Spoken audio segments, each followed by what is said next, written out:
Hey tubes, it's me, Mel2734 here. Today we're going to try to make some Big Daddy's beef jerky. I'm using a 3-pound bottom round roast. I seem to find that that's the best for beef jerky that I like. So let's go ahead and get started. Most importantly, let's wash our hands first.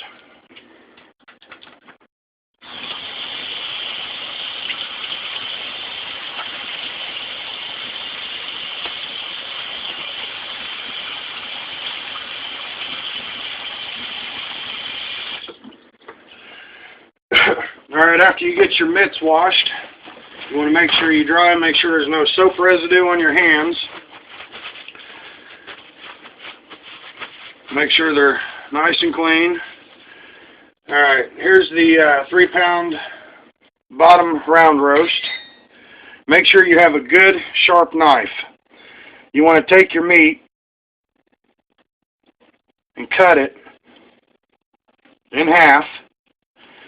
I guess I can go ahead and say now that you can use any lean piece of beef. London broil's pretty good too, but I just like the beef rounds. So once you got your meat cut, some people will cut it against the grain. That's this way right here. If you like your beef jerky a little tougher, you can cut it against the grain. But with me, I like to cut mine with the grain. Depends on how thick you want it. I usually try to go, here, let's see here.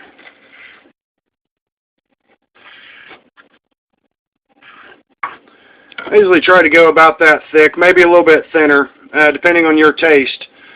So we'll go ahead and start cutting up this piece here and talk a little bit more about how we can get it nice and thin. Some pieces aren't going to be perfect. It's beef jerky. A lot of people like just the small pieces instead of the big pieces. That's the reason why I cut mine in half once I get done. So just go ahead and continue to cut your beef here until you get it all the way done. See, that there's a nice thin piece, so that should come out nice and crispy. So we'll just continue to cut.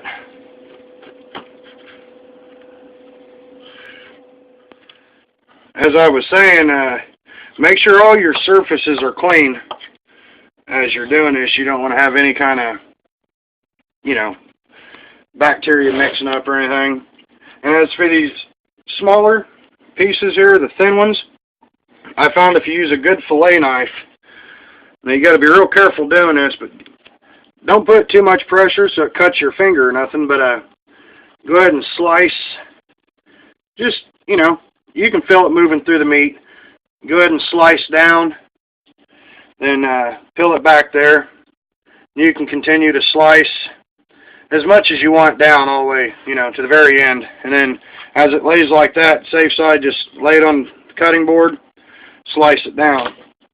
Now, on my dehydrator, it's not a very big surface, so I like to take all the long pieces of meat here that I've previously cut and sit them down here as so. Take the fillet knife or any sharp knife that you're using for this process.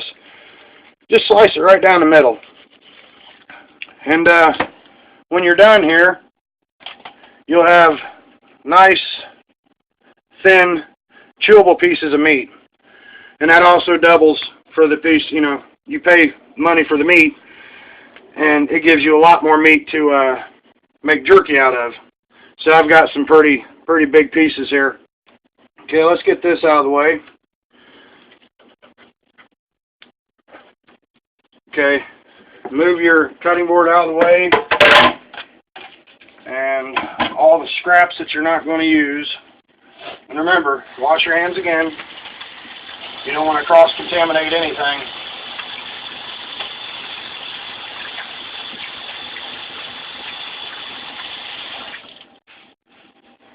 Now we're going to make the marinade. So get you some, get you a mixing bowl. I just use an old tea container. It's easier to put the stuff in, and it also serves as a good container to hold your meat and marinade. You can shake it every so often. Okay, let me go ahead and grab one of the ingredients out of the refrigerator. Alright, with all your stuff here out of the way, we'll go ahead and put, let's see,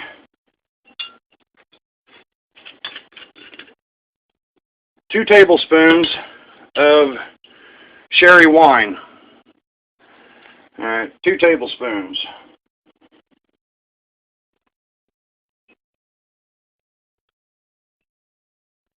A little extra more for taste. That was just a smidget of sherry. Alright. Let's go. We got liquid smoke. We want 1 tablespoon of liquid smoke. I've noticed if you take the lid off, it don't backsplash.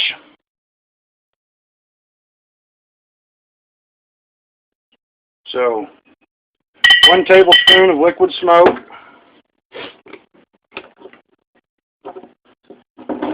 And then we got some 100% extra virgin olive oil.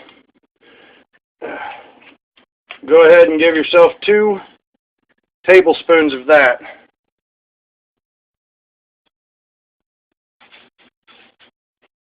There's 1.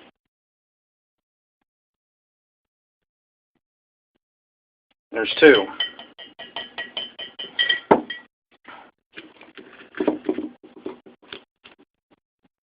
Alright, now we're on to the soy sauce. You want to give yourself a 1/2 cup of soy sauce, and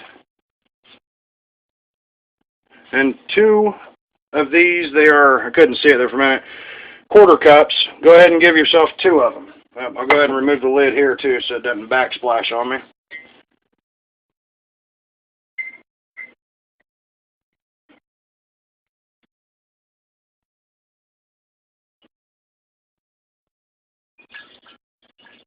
There's 1.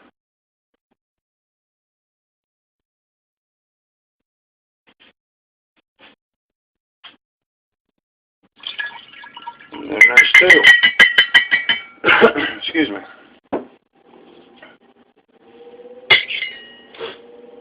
Go ahead and put the lid on there because whoever uses the soy sauce next isn't going to like it without the little spurt spout. Give it a little shake. And then we got some ground black pepper. It's about, let's see, 1 tablespoon of ground black pepper.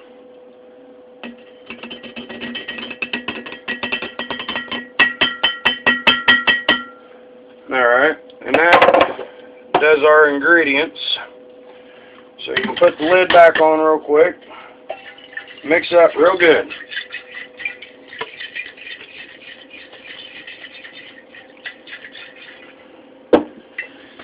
Alright, now our beef jerky marinade is good and mixed up.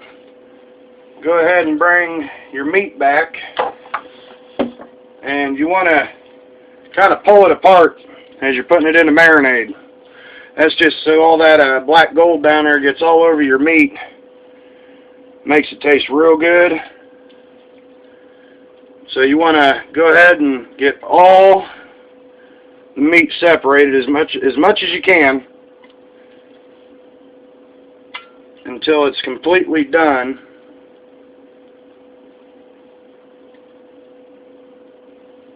And like I said, you want to make sure it's all separated. Alright, I'm on my last 2 pieces of meat here. Like I said, separate them real good. And then this time you really don't have to wash your hands, just kind of wipe the meat. Make sure, just so this here don't slip out of your fingers. Go ahead and put the lid back on, just like so. Make sure it's good and tight. See, it doesn't look like that much marinade down there for the meat, but once you give it a few good shakes, shake the living crap out of it if you have to. Just don't drop it because you're wasting a lot of good meat right here for jerky. So you just got a little bit more, but see how it's all nicely coated? It's got it running through the cracks, just settling in there. That meat's just soaking up that good flavor.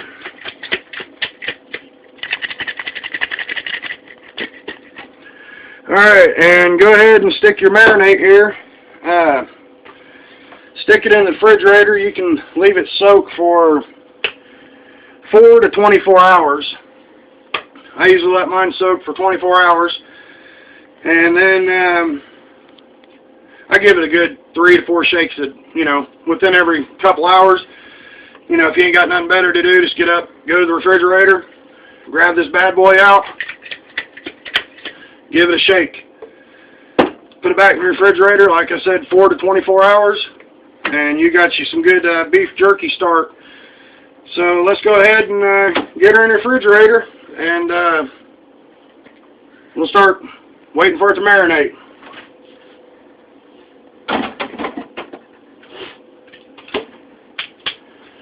And now, most importantly, you clean up your mess so nobody touches it or anything. Wipe down your counters. Make sure all your bloody meat and everything is in a proper case. Trash bag, plastic grocery store bag. If you have little kids running around or anything, you want to make sure they're safe. Same way with your pets. So make sure everything's thrown in a good trash bag.